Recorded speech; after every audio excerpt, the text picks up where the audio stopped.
hope you're having a great day. My name is Garrett DeLong, and this is my presentation. We're going to jump in with a quick get to know me. I'll talk about an ancient philosopher, and end with one of my favorite pieces of software.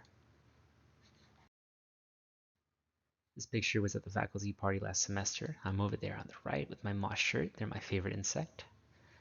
I'm a junior in mathematics. I plan on going for my doctorate. I'm studying to be a professor.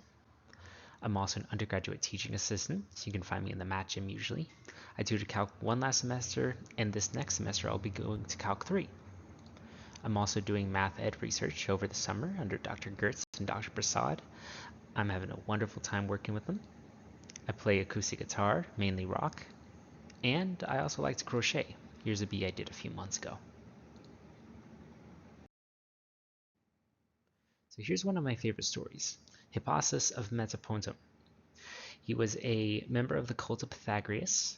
The Pythagoreans would travel and spread Pythagoras' teaching. On one of those trips, Hippasus was trying to figure out how long the hypotenuse of a right triangle is with legs of length 1. In doing so, he found that it was impossible to write out the square root of 2 as a fraction, meaning the number was not rational. But this was not enough for the Pythagoreans. He had to prove it. So, he did so using what is considered one of the very first proofs by contradiction. This outraged his companions because the Pythagoreans believed that all numbers could be represented by a fraction. So they promptly threw him overboard into the sea, where he drowned.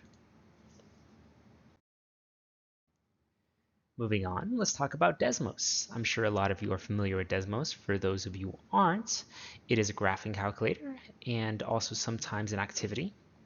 It's very easy to use. Just plug in numbers and equations and it plots them and gives you results.